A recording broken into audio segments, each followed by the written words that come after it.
विश्व मौखिक स्वास्थ्य दिवस 2024 कार्रवाई का आह्वान। 20 मार्च 2024 को विश्व मौखिक स्वास्थ्य दिवस पर विश्व स्वास्थ्य संगठन (WHO) मौखिक स्वास्थ्य को बढ़ावा देने और मौखिक रोगों के बोझ को कम करने के लिए दक्षिण पूर्व एशिया क्षेत्र और भागीदारों के बीच कार्रवाई का आह्वान कर रहा है।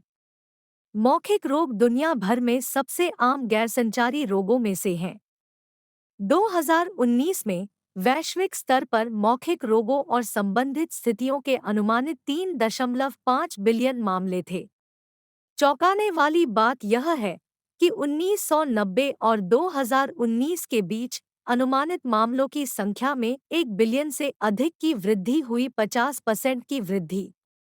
ये बीमारियां स्वास्थ्य प्रणालियों, अर्थव्यवस्थाओं और व्यक्ति की समाज में भाग लेने और अपनी क्षमता हासिल करने की क्षमता को प्रभावित करती है। वे शारीरिक लक्षण, सीमाएं और भावनात्मक, मानसिक और सामाजिक कल्याण पर हानिकारक प्रभाव डालते हैं। मौखिक स्वास्थ्य के लिए एक वैश्विक रणनीति। इस बोझ के आलोक में WHO के सदस्य राज्यों ने 75वीं विश्व स्वास्थ्य सभा में मौखिक स्वास्थ्य पर एक वैश्विक रणनीति अपनाई। इस रणनीति में प्रगति पर नजर रखने के लिए एक रूपरेखा शामिल है, जिसमें 2030 तक लक्ष्य हासिल किए जाने हैं। यह रणनीति 2030 तक सभी व्यक्तियों और समुदायों तक पहुंचने के लिए मौखिक स्वास्थ्य के लिए सार्वभौमिक स्वास्थ्य कवरेज (UHC) की साहसिक दृष्टि निर्धारित करती है। यह लोगों को मौखिक स्वास्थ्य की उच्चतम प्राप्य स्थिति का आनंद लेने और स्वस्थ और उत्पादक जीवन जीने में सक्षम बनाती है, जिसमें सामाजिक और व्यावसायिक समस्याओं से निपटना भी शामिल है। मौखिक रोगों के निर्धारक और जोखिम कारक। दक्षिण पूर्व एशिया में स्थिति। WHO के 6 क्षेत्रों में से दक्षिण पूर्व एशिया में 2019 में मौखिक रोगों और स्थितियों की सबसे अधिक संख्या दर्ज की गई, लगभग 900 मिलियन मामले। इस क्षेत्र में दुनिया में सबसे अधिक मौखिक कैंसर की घटनाएं और मृत्यु दर भी है, जो वैश्विक औसत से दोगुनी से भी अधिक है। मौखिक रोग का बोझ मजबूत असमानताओं को दर्शाता है। गरीब और वंचित आबादी के बीच उच्च प्रसार और गंभीरता के साथ, जिनकी रोकथाम, देखभाल और पुनर्वास तक आमतौर पर कम पहुंच होती है। क्षेत्रीय कार्य योजना। बोझ और असमानताओं को दूर करने के लिए WHO ने दक्षिण पूर्व एशिया में मौखिक स्वास्थ्य के लिए 2022 से 2030 कार्य योजना प्रदान की। क्षेत्र के 4 देशों ने इस क्षेत्रीय योजना के अनुरूप राष्ट्रीय योजनाएं तैयार की हैं।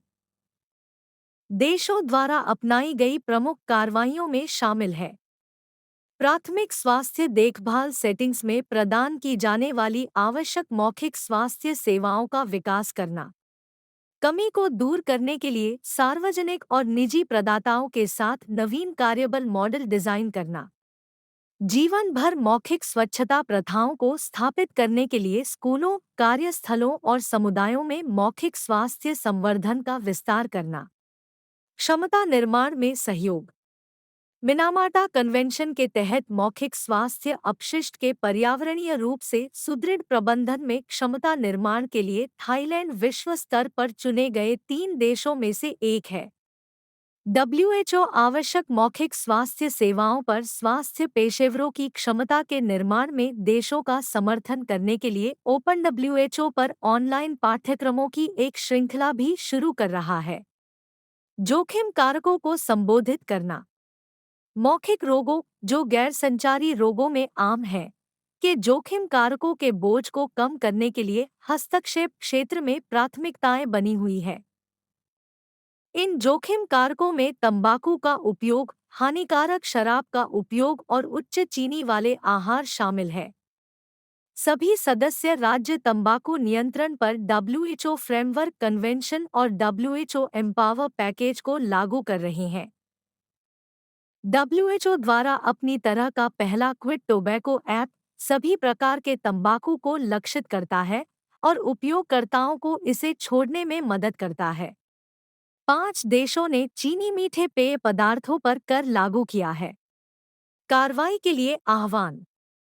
डब्ल्यूएचओ के निरंतर तकनीकी समर्थन का वादा करते हुए सभी हितधारकों से मार्गदर्शन का लाभ उठाने और दक्षिण पूर्व एशिया की दिशा में प्रगति में तेजी लाने का आह्वान किया गया है, जिसमें सभी लोग स्वस्थ और उत्पादक जीवन जीने और मौखिक स्वास्थ्य की उच्चतम प्राप्य स्थिति का आनंद लेने के लिए सशक्त और सक्षम हों।